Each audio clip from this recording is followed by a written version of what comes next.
Morning, नमस्कार और जोहार। आप सभी का स्वागत है द न्यूज पोस्ट में और मैं हूं आपके साथ सुहाना। खबरों में आगे बढ़ेंगे। आज के झारखंड की तमाम 24 बड़ी खबरें और महत्वपूर्ण खबरों से रूबरू कराएंगे, लेकिन इससे पहले अगर आपने नहीं किया है द न्यूज पोस्ट को सब्सक्राइब, तो सबसे पहले आप हमारे चैनल को सब्सक्राइब करें, बेल आइकन पर क्लिक करना ना भूलें, क्योंकि इससे आपको राज्य भर की तमाम अपडेट मिलती रहेगी। तो चलिए शुरू करते हैं आज की महत्वपूर्ण खबरों से। आज राजधानी रांची में अधिकतम तापमान 24 डिग्री सेल्सियस और न्यूनतम तापमान 12 डिग्री सेल्सियस रहेगा। वहीं जमशेदपुर में अधिकतम तापमान 28 डिग्री और न्यूनतम तापमान 14 डिग्री सेल्सियस रह सकता है। धनबाद में अधिकतम 27 डिग्री और न्यूनतम 12 डिग्री रहेगा। डाल्टनगंज में अधिकतम तापमान 24 डिग्री और न्यूनतम 9 डिग्री, जबकि देवघर में अधिकतम 24 डिग्री और न्यूनतम 14 रहने की संभावना है। वित्त मंत्री राधाकृष्ण किशोर ने केंद्रीय वित्त मंत्री निर्मला सीतारमण और केंद्रीय कोयला मंत्री जी किशन रेड्डी से मुलाकात की। वित्त मंत्री राधाकृष्ण किशोर ने केंद्र से कोयला उत्खनन क्षेत्र में 1,36,000 करोड़ की बकाया राशि की मांग की। इससे संबंधित एक ज्ञापन भी दोनों केंद्रीय मंत्रियों को सौंपा गया। सौंपे गए ज्ञापन में कहा गया है कि वर्ष 2000 में झारखंड राज्य के गठन के बाद राज्य सामाजिक आर्थिक दिशा में निर्धारित लक्ष्यों के अनुरूप विकास नहीं कर पाया। झारखंड के अधिकांश हिस्सों में लगातार सूखे के कारण राज्य की ग्रामीण अर्थव्यवस्था काफी कमजोर हो गई है। AIPDM यानी Akhil Bharatiya police duty meet का आयोजन 10 फरवरी से 15 फरवरी तक किया जा रहा है। कार्यक्रम का उद्घाटन राज्यपाल संतोष गंगवार करेंगे। बता दें कि पुलिस ड्यूटी मीट का आयोजन हर साल अखिल भारतीय पुलिस खेलकूद अथॉरिटी के तत्वाधान में किया जाता है। खेल गांव स्थित मेगा स्पोर्ट्स कॉम्प्लेक्स में होने वाले इस आयोजन में 18 स्टेट्स और 9 पैरामिलिट्री फोर्सेस हिस्सा लेंगे। इसे लेकर झारखंड CID ने प्रेस कॉन्फ्रेंस कर all India police duty meet का लोगो और वीडियो टीजर लॉन्च किया। वहीं CID IG प्रभात कुमार व असीम विक्रांत मिंज ने बताया कि AIPDM ने बेहतर प्रदर्शन करने वाले पुलिस कर्मियों को प्रमोशन मिलेगा। राष्ट्रीय जनता दल अपने संगठन को मजबूत बनाने के लिए सदस्यता अभियान चलाने का निर्णय पिछले दिनों पटना में राष्ट्रीय अध्यक्ष लालू प्रसाद यादव के नेतृत्व में आयोजित बैठक में लिया गया था। इसी के तहत देवघर में सदस्यता अभियान शुरू हुई है। पार्टी कार्यालय में सदस्यता अभियान के प्रभारी की उपस्थिति में जिला अध्यक्ष फणिभूषण यादव और स्थानीय विधायक सह राजद विधायक दल के नेता सुरेश पासवान की मौजूदगी में शुरू किया गया। जमशेदपुर से लेकर सरायकेला में नकाबपोश चोर गिरोह सक्रिय है। नकाबपोश चोरों द्वारा लगातार चोरी की घटना को अंजाम दिया जा रहा है। गिरोह आए दिन शहर के विभिन्न क्षेत्रों में चोरी कर पुलिस को खुली चुनौती दे रहे हैं। कई चोरी की घटना तो CCTV कैमरे में भी कैद हुई है, लेकिन बावजूद इसके पुलिस लाचार नजर आ रही है। ये नकाबपोश गिरोह पुलिस के लिए एक बड़ी सिरदर्द बन गई है। बता दें कि ये नकाबपोश गिरोह सिर्फ रात में ही नहीं बल्कि दिन में भी सक्रिय है। दिन दहाड़े चोरी की घटना को अंजाम दे रहे हैं। एक साथ 3-4 घरों को चोर अपना निशाना बना रहे हैं, जिसके कारण स्थानीय लोगों की नींद उड़ी हुई है। स्थानीयों में डर का माहौल है। दिन में भी लोग अपने घरों को छोड़कर निकलने से कतरा रहे हैं। घर हो या फिर दुकान, कहीं भी किसी भी जगह पूंजी सुरक्षित नहीं है। ऐसे में पुलिस द्वारा भी कोई कार्रवाई नहीं होने पर लोगों में आक्रोश है। सर बहुत बनाने की कोशिश किए मगर भाव ही नहीं दे रही थी, इसलिए गुस्से में आकर गला दबाकर मार डाला। अब हम जेल भी जाएंगे तो कोई अफसोस नहीं होगा। आपको भले ही यह कोई फिल्मी कहानी लगती हो, मगर यह सच्ची घटना पलामू जिले के रहला थाना क्षेत्र के कितात गांव का है। आपको बता दें कि यहाँ 25 वर्षीय युवती की हत्या गला दबाकर एक रिश्तेदार ने ही कर दी। पुलिस ने पूछताछ के बाद उसे जेल भेज दिया। हत्या का आरोप जिस युवक पर लगा है वह युवती के भाई का साला है और उसका नाम विकास कुमार है। विकास ने ही पुलिस को बताया कि उसी ने इस घटना को अंजाम दिया है। युवती के पिता और भाई बाहर रहते हैं। घर में वह अपनी मां के साथ रहती है। थाना प्रभारी रामाशीष पासवान ने कहा कि हिरासत में लिए गए युवक विकास कुमार से हत्या की बात कबूल कर ली गई है। उसने यह भी बताया कि वह ऐसा नहीं करना चाहता था, लेकिन संबंधित युवती के व्यवहार से तंग आकर उसने गला दबाकर हत्या कर दी। आरोपी विकास कुमार का कहना है कि वह उसका बात नहीं मानती थी, उसे भाव नहीं देती थी। विकास कुमार पलामू जिले के नावा बाजार थाने के बसना गांव के रहने वाला है। पुलिस सभी बिंदुओं पर जांच पड़ताल कर रही है। भ्रूण जांच की शिकायत मिलने के बाद जिला प्रशासन की टीम ने अस्पताल और अल्ट्रासाउंड सेंटर को सील कर दिया। यह कार्रवाई छतरपुर के SDM आशीष कुमार गंगवार की ओर से की गई है। जानकारी के अनुसार जिला प्रशासन को कई तरह की शिकायत मिल रही थी। रांची के बुंडू थाना क्षेत्र में एक बड़ा सड़क हादसा हो गया। यहाँ एक डीजल टैंकर के पलटने से भीषण आग लगने की खबर आ रही है। घटना की सूचना पुलिस और अग्निशमन विभाग को दी गई। वहीं आग इतनी भीषण लगी है कि आवागमन पूरी तरह से बाधित हो गया। गाड़ियों की लंबी कतार लगी हुई है। प्रधानमंत्री किसान सम्मान निधि योजना की 19वीं किश्त का इंतजार अब जल्द ही खत्म होने वाला है। किसानों को जल्द ही इस योजना की राशि मिलने वाली है। जी हां, आपको बता दें कि योजना की 19वीं किश्त को लेकर सरकार द्वारा ऐलान कर दिया गया है। फरवरी की 24 तारीख को करोड़ों किसानों के खाते में पीएम मोदी प्रधानमंत्री किसान सम्मान निधि योजना भेजने वाले हैं। जी हां, केंद्र सरकार देश के करोड़ों किसानों को आर्थिक सहायता पहुंचाने के लिए कई योजना चलाती है। ऐसे में इन्हीं योजनाओं में से एक है पीएम किसान सम्मान निधि योजना, जिसके तहत देश के छोटे और सीमांत किसानों को आर्थिक सहायता मिल रही है। इस योजना के अंतर्गत साल में 6,000 रुपए किसानों के खाते में भेजे जाते हैं। योजना की राशि 3 किस्तों में यानी हर 4 महीने में 2,000 रुपए किसानों को सरकार देती है। इस योजना में अब तक किसानों के खाते में 18 किस्त भेजे जा रहे हैं। योजना की राशि 3 किस्तों में यानी कि हर 4 महीने में 2,000 रुपए किसानों को सरकार देती है। इस योजना में अब तक किसानों के खाते में 18 किस्त भेजे जा चुके हैं। अक्टूबर 2024 को ही 18वीं किस्त केंद्र सरकार द्वारा जारी की गई थी। ऐसे में अब 19वीं किस्त 24 फरवरी को जारी की जाएगी। अब तक आपने बोरिंग से पानी ही निकलते देखा और सुना होगा, मगर यहाँ बात ही कुछ अलग है। यहाँ बोरिंग से पानी नहीं, आग निकल रही है। इस घटना के बाद से आसपास के ग्रामीणों में दहशत का माहौल है। आपको बता दें कि रामगढ़ जिले के मांडू प्रखंड के लयो दक्षिणी पंचायत के तितिरमरवा जाने वाले रास्ते में करमाली टोला के समीप एक खेत में कुछ दिन पहले बोरिंग कराई गई थी। उसे बोरिंग से शुक्रवार की सुबह अचानक से आग की लपटें निकलनी शुरू हो गई। घटना की सूचना ग्रामीणों ने सीसीएल प्रबंधन को दी। सूचना के बाद हजारीबाग से तत्काल एक टीम पहुंची और स्थल का मुआयना किया। टीम ने जांच के बाद बताया कि यह मीथेन गैस है, इसके कारण आग पकड़ी है। फिलहाल ग्रामीणों को इस इलाके में नहीं जाने की सलाह दी गई है। टीम ने फिलहाल आग बुझा दी है, मगर यह भी कहा गया है कि यह आग कभी भी फिर से धधक सकती है। गिरिडीह जिले के डुबरी के भंडारो अस्पताल में मल्टी सर्विस वर्कर के रूप में कार्यरत 48 वर्षीय अशोक कुमार ने आत्महत्या कर ली। उन्होंने अपने गिरिडीह के शांतिनगर मोहल्ले स्थित अपने निवास स्थान में फांसी लगाकर अपनी जीवन लीला खत्म कर दी है। बताया जाता है कि अशोक का शव कीचड़ के सीलिंग में झूल रहा था। वहीं उसकी पत्नी जब अपने पति को इधर उधर खोजने लगी तो देखा कि उनके पति कीचड़ के सीलिंग में मफलर के सहारे फांसी लगा चुके हैं, जिसके बाद वह जोर जोर से चिल्लाने लगी। चिल्लाने की आवाज सुनकर उसका बेटा भी कीचड़ में पहुंचा तो देखा कि उनके पिता फंदे में झूल रहे हैं। इस प्रकार अगल बगल के लोग भी उनके घर पहुंचे और किसी तरह फंदे से मृतक को नीचे उतारा और इस घटना की जानकारी नगर थाना पुलिस को दी। हाल ही में संसद में कैसे वित्तीय वर्ष 2025-26 के आम बजट में बड़ी घोषणा की गई है। अलग अलग घोषणाओं के अलावा सबसे ज्यादा लोकप्रिय और अधिकांश लोगों को खुशी प्रदान करने वाली जो घोषणा की गई है वह है 12 लाख तक आय वाले को किसी प्रकार का आयकर नहीं देना पड़ेगा। देश का मध्यम वर्ग इस घोषणा से उछल पड़ा, उसकी खुशी का ठिकाना नहीं रहा। वेतनभोगी वर्ग के लिए यह घोषणा सही अर्थों में बहुत महत्वपूर्ण है। यह अलग बात है कि इससे भारत सरकार को 1 लाख करोड़ रुपए का नुकसान होगा, लेकिन अब एक और खुशखबरी खासतौर पर मध्यम वर्ग के लिए है। यह वह कि रिजर्व बैंक ऑफ इंडिया ने अपने रेपो रेट में कटौती कर दी है। 5 साल के बाद यह कटौती की गई है। इसका भी अच्छा प्रभाव पड़ने वाला है। झारखंड में अक्सर लव जिहाद के कई मामले सामने आते हैं। इस बार नया मामला साहिबगंज जिले से आया है, जहां के एक मुस्लिम युवक फिरोज ने मिथुन बनकर बिहार के कटिहार जिला की एक लड़की को अपने प्यार के जाल में फंसाया। इतना ही नहीं, उसने लड़की से शादी का वादा किया और उसके बाद उसे घर से भगा भी ले आया। आगे जो हुआ उसे जानकर आप भी हैरान हो जाएंगे। बता दें कि मोहम्मद फिरोज शादीशुदा है। कुछ वर्ष पहले ही उसकी शादी हुई थी और उसका एक बच्चा भी है। मोहम्मद फिरोज कुछ दिनों से अपने घर से गायब रहने लगा था। उसने घर वालों को बताया कि उनकी सीआरपीएफ में नौकरी लग गई है, लेकिन इस दौरान फिरोज किसी और काम में लगा हुआ था। कुछ दिन पहले वह अपने दोस्त के यहाँ कटिहार गया था। इसी दौरान उसने एक हिंदू लड़की को अपने प्रेम के जाल में फंसाया। उसके बाद फिरोज के घर भी आने लगा। 2 दिन पहले फिरोज लड़की को कटिहार से लेकर फरार हो गया और साहिबगंज पहुंच गया।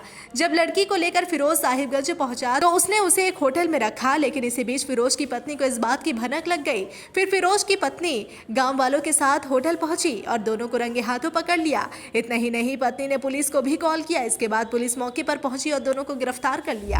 हजारीबाग के टाटी झरिया थाना क्षेत्र में सीआर का आतंक देखने को मिला है। यहाँ के होलंग निवासी महिला पर सीआर ने शुक्रवार की सुबह जानलेवा हमला कर दिया। इस हमले में महिला बुरी तरह से जख्मी हो गई। घटना के बाद से इलाके में कोहराम मचा हुआ है। बताया जा रहा है कि होलंग की 4 महिलाएं आज सुबह बेरहो की ओर गई हुई थी। इस दौरान एक सीआर ने होलंग निवासी जीवन लाल महतो की पत्नी कुंती देवी, जिसकी उम्र 50 वर्ष बताई जा रही है, उन पर अचानक हमला कर दिया। सीआर के इस हमले में महिला के हाथ की एक उंगली कट गई है और उसके हाथ और चेहरे बुरी तरह से जख्मी हो गए। वहीं कुंती देवी के साथ गई महिलाओं द्वारा कुंती देवी को बचाने का प्रयास किया गया तो सीआर ने उन पर भी हमला कर दिया। काफी मशक्कत और हो हल्ला मचाने के बाद कुंती देवी को बचाया गया। बचाने के क्रम में एक अन्य महिला भी सीआर के हमले में घायल हो गई है। कुंती देवी के पुत्र मनोज कुमार महतो ने बताया कि घटना की जानकारी के बाद वह मां को आनन फानन में विष्णुगढ़ अस्पताल ले गया। वहां से उसे सदर अस्पताल हजारीबाग रेफर कर दिया गया। भाजपा के प्रदेश प्रवक्ता प्रतुल शाहदेव ने आज प्रदेश मुख्यालय में प्रेस वार्ता को संबोधित करते हुए कहा कि मुख्यमंत्री हेमंत सोरेन राज्यों को बकाया राशि का भुगतान करने के सुप्रीम कोर्ट के आदेश की गलत व्याख्या कर लोगों का ध्यान भटकाने की कोशिश कर रहे हैं। प्रतुल ने कहा कि सुप्रीम कोर्ट ने अगस्त 2024 में मिनरल एरिया डेवलपमेंट अथॉरिटी बनाम स्टील अथॉरिटी ऑफ इंडिया एवं अन्य के मामले में ऐतिहासिक फैसला दिया था। सुप्रीम कोर्ट ने अपने निर्देश में स्पष्ट कर दिया था कि यह आदेश उन सभी राज्यों पर भी लागू होगा जो इस मामले में पक्षकार नहीं थे। प्रतुल ने कहा कि भारतीय जनता पार्टी राज्य को उसका वाजिब हक दिलाने के लिए पूरी तरह प्रतिबद्ध है, लेकिन जिस 1.36 लाख की राशि का जिक्र मुख्यमंत्री और झारखंड मुक्ति मोर्चा ने बार बार किया है वह कहां से आई, यह बड़ा सवाल है। प्रतुल ने कहा कि राज्य सरकार 60,000 करोड़ के करीब मुआवजा ब्याज के रूप में स्वीकार कर रही है, जबकि सुप्रीम कोर्ट ने राज्य सरकारों को बकाया राशि पर ब्याज लेने पर रोक लगा दी थी। प्रतुल ने कहा कि इस फैसले से स्पष्ट है कि राज्य की बकाया राशि का भुगतान 12 वर्षों में 12 किस्तों में किया जाएगा। सुप्रीम कोर्ट के आदेश के बिंदु 27.2 में स्पष्ट रूप से कहा गया है कि बकाया राशि की किस्तों का भुगतान 1 अप्रैल 2026 से शुरू होना है, जो 1 अप्रैल 2037 तक जारी रहेगा। प्रतुल शाहदेव ने कहा कि इसी फैसले के बिंदु 27.3 में सुप्रीम कोर्ट ने निर्देश दिया है कि 25 जुलाई 2024 से पहले कोई ब्याज और जुर्माना नहीं लगाया जाएगा। मुख्यमंत्री हेमंत सोरेन 4 फरवरी को धनबाद में कहे थे कि अंचल और प्रखंड कार्यालय दलालों का अड्डा बन गया है। लगातार शिकायतें मिल रही है कि इस व्यवस्था को अब कर दिया जाएगा। सीएम ने सोशल मीडिया एक्स पर लिखा था कि झारखंड में सीओ बीटीओ ऑफिस दलालों का जमावड़ा हो गया है, विशेषकर जमीन दलालों का। इन सब में लिप्त सीओ बीडीओ कार्यालय से जुड़े लोगों के खिलाफ मुहिम चलाया जाएगा और उन्हें खामियाजा भुगतना पड़ेगा। यह बात सच है कि जमीन के मामले में लोगों को भारी परेशानी झेलनी पड़ती है, लोगों को दौड़ाया जाता है, उनका काम नहीं किया जाता। इधर उपायुक्त सह जिला दंडाधिकारी सुश्री माधवी मिश्रा ने शुक्रवार को जनता दरबार का आयोजन किया। इस दौरान उन्होंने तेतुलमारी, गोविंदपुर, कतरास, बरवाडा, चिरकुंडा सहित जिले के अन्य क्षेत्र से आए लोगों की समस्याओं को सुना। जनता दरबार में कतरास के लकड़का से आए व्यक्ति ने उपायुक्त को बताया कि बागबारा के अंचल अधिकारी के आदेश के बावजूद अंचल कार्यालय के कर्मचारी द्वारा लगान रसीद नहीं काटी जा रही। भूली आजाद नगर से आई महिलाओं ने भूमाफियाओं द्वारा जबरन उनकी जमीन पर कब्जा करने की शिकायत की। अगर यह कहा जाए कि साइबर अपराधियों ने अपनी समानांतर व्यवस्था कायम कर ली है तो कोई अतिशयोक्ति नहीं होगी। जामताड़ा से पकड़े गए गिरोह से खुलासा हुआ था कि साइबर अपराधियों ने खुद का एक ऐप तैयार कर लिया है, लोगों को भेजकर से ठगी की जा रही है। पुलिस पूछताछ में गिरोह के लोगों ने बताया था कि यह ऐप डाउनलोड करते ही सारा डिटेल्स अपराधियों के पास चला जाता है और फिर बिना कुछ पूछे ही उनका बैंक खाता खाली हो जाता है। बात सिर्फ इतनी नहीं खुली है, जी हाँ, यह भी पता चला है कि साइबर अपराधी अब इस ऐप को अन्य गिरोह को बेच भी रहे हैं। यह भी खुलासा हुआ है कि ऐप बनाने और बेचने के अलावा साइबर अपराधियों ने साइबर क्राइम रिपोर्टिंग पोर्टल भी खोल लिया है। इसकी सूचना मिलने के बाद गृह मंत्रालय के Indian cyber crime coordination centre ने सभी राज्यों की पुलिस को सूचना जारी कर दी है। पता चला है कि किसी ने साइबर ठगी का शिकार होने के बाद गूगल सर्च पर शिकायत के लिए लिंक की तलाश की तो customerlegaladvice.in मिला, जिसमें शिकायत दर्ज करने के पैसे मांगे गए। इसके बाद इसका खुलासा होने के बाद गृह मंत्रालय की India cyber crime coordination centre ने अलर्ट जारी कर दिया है। छेड़खानी का विरोध करने पर दबंग किस्म के लोगों ने जमकर मारपीट की। इस घटना में करीब आधा दर्जन लोग घायल हो गए। यह पूरा मामला कोडरमा जिले के तिलैया थाना का है, जहां शुक्रवार की दोपहर 2 पक्षों में जमकर मारपीट हुई। इस घटना में कई लोग घायल हो गए। घायलों में सोनी देवी, रूबी देवी, छोटू डोम, छोटे लाल डोम, विजय डोम और गंगा डोम शामिल है। घटना की सूचना पाकर तिलैया थाना प्रभारी विनय कुमार वहां पहुंचे और सभी घायलों को सदर अस्पताल कोडरमा पहुंचाया। घायल महिलाओं ने बताया कि वे घर से निकलती है तो उनके घर के पीछे रहने वाले सोनू यादव, कैलाश यादव, चंदन साव, बबलू साव, पंकज यादव व बैजू यादव छेड़छाड़ करते हैं, साथ ही शराब व गांजा के नशे में गालियां भी देते हैं। जब शुक्रवार को लोगों ने इसका विरोध किया तो वे सभी लोग लाठी धारदार हथियार के साथ पहुंचे और सभी को घर के बाहर निकालकर बाजार समिति प्रांगण में लाकर मारपीट की। जब सूचना के बाद पुलिस मौके पर पहुंची तो लोग भाग गए। तिलैया थाना प्रभारी विनय कुमार ने कहा कि मामले की छानबीन की जा रही है। उत्तर प्रदेश के प्रयागराज में आयोजित महाकुंभ में भगदड़ मचने से हुई मौतों पर झारखंड जन अधिकार महासभा ने योगी सरकार को जिम्मेदार ठहराया। महासभा ने अपनी संवेदना व्यक्त करते हुए कहा कि ये मौतें टाली जा सकती थी। यह हादसा सरकारी और प्रशासनिक कुप्रबंधन और चूकों के कारण हुई है। इस प्रशासन जनित हादसे की जिम्मेदारी तय होनी चाहिए और इस कांड के दोषी लोगों को सजा मिलनी चाहिए। महासभा का कहना है कि मुख्यमंत्री योगी आदित्यनाथ और उनके प्रशासनिक अधिकारियों ने इस आपदा के बारे में अपनी न्यूनतम जिम्मेदारी का भी निर्वाह नहीं किया। ऐसे हादसों के प्रति पिछली सरकारों की जो भूमिका रहती थी उतनी भूमिका भी नहीं निभाई। इस दौरान झारखंड जन अधिकार महासभा ने भाजपा पर निशाना साधते हुए कहा कि जनता से गड़बड़ियों की सच्चाई छुपाना भाजपा सरकारों की एक विशिष्टता है। योगी सरकार भी महाकुंभ में हुई मौत के आंकड़ों को छुपाने और लाशों को ठिकाने लगाने में ही लगी रही। अभी तक मौत या गुमशुदगी के आंकड़ों को आधिकारिक और नाम के साथ जारी न करना अमानुषिक अक्षमता का खुला प्रमाण है। अखबारों में तो ये खबरें आ रही है कि लोग भूखे रहकर मीलों मील पैदल चलकर बदहाल घर पहुंच रहे हैं। क्या आप कभी सोच सकते हैं कि 1826 में बनी फैक्ट्री अभी भी चल रही होगी? बिल्कुल चल रही थी, लेकिन अब इस पर बंदी का खतरा आ गया है, या यूं कहें कि कंपनी लगभग बंद हो चुकी है। इस कंपनी के बारे में कहा जाता है कि यह देश की दूसरी सबसे बड़ी स्पिरिट उत्पादन कंपनी थी।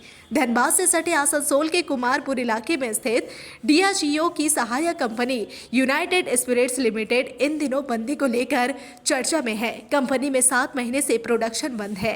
कंपनी ने अपनी फैक्ट्री परिसर में बने तमाम मजदूरों के आवास खाली करा दिए हैं। जमशेदपुर से लेकर सरायकेला जिले में नकाबपोश चोर गिरोह सक्रिय है। नकाबपोश चोरों द्वारा लगातार चोरी की घटना को अंजाम दिया जा रहा है। गिरोह आए दिन शहर के विभिन्न क्षेत्रों में चोरी कर पुलिस को खुली चुनौती दे रहे हैं। कई चोरी की घटना तो सीसीटीवी कैमरे में भी कैद हुई है, लेकिन बावजूद इसके पुलिस लाचार नजर आ रही है। ये नकाबपोश गिरोह पुलिस के लिए एक बड़ी सिरदर्द बन गई है। बता दें कि ये नकाबपोश गिरोह सिर्फ रात में ही नहीं बल्कि दिन में भी सक्रिय है। दिन दहाड़े चोरी की घटना को अंजाम दे रहे हैं। एक साथ 3-4 घरों को चोर अपना निशाना बना रहे हैं, जिसके कारण स्थानीय लोगों की नींद उड़ी हुई है। स्थानीयों में डर का माहौल है। दिन में भी लोग अपने घरों को छोड़कर निकलने से कतरा रहे हैं। घर हो या फिर दुकान, कहीं भी किसी की जमा पूंजी सुरक्षित नहीं बची है। ऐसे में पुलिस द्वारा भी कोई कार्रवाई नहीं होने पर लोगों में आक्रोश भी है। एकलव्य विद्यालय में नामांकन की प्रक्रिया निर्धारित कर दी गई है। इस मॉडल आवासीय विद्यालय में अनुसूचित जनजाति, अनुसूचित जाति और पिछड़ा वर्ग के छात्र छात्राओं से आवेदन मांगा गया है। इस संबंध में अनुसूचित जनजाति, अनुसूचित जाति, अल्पसंख्यक एवं पिछड़ा वर्ग कल्याण विभाग ने सूचना जारी कर दी है। परीक्षा का आयोजन 9 मार्च को अलग अलग जिलों के परीक्षा केंद्र पर होगा। विभाग ने किन लोगों से मांगा है विद्यालय में नामांकन के लिए आवेदन बताते हैं। दरअसल अनुसूचित जनजाति, अनुसूचित जाति, अल्पसंख्यक व पिछड़ा वर्ग कल्याण विभाग ने जो पत्र जारी किया है उसके अनुसार 10 फरवरी से 28 फरवरी तक आवेदन भरा जा सकेगा। 9 मार्च 2025 को परीक्षा का आयोजन होगा। परीक्षा फल का प्रकाशन 23 मार्च 2025 तक कर दिया जाएगा।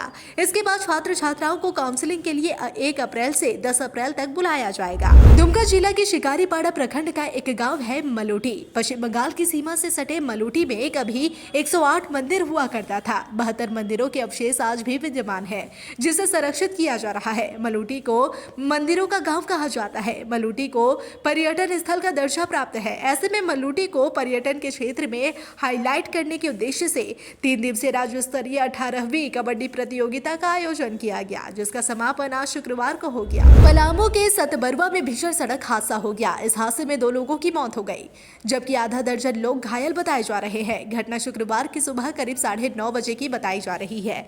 हादसे के बाद से मौके पर अफरा तफरी का माहौल हो गया। जानकारी के अनुसार पलामू में गुरुवार की रात कव्वाली का आयोजन किया गया था, जिसे देखकर सभी लातेहार लौट रहे थे। इसी दरमियान सतबरवा के बकोरिया में खड़े कंटेनर से पिकअप गाड़ी टकरा गई। बताया जा रहा है कि ड्राइवर को झपकी आने के कारण यह हादसा हुआ। हादसे के शिकार सभी लोग लातेहार जिले के मनिका थाने के विशुन बांध पंचायत के रहने वाले हैं। फिलहाल इस बुलेटिन में बस इतना ही। ऐसे ही तमाम खबरों के लिए बने रहे द न्यूज़ पोस्ट के साथ।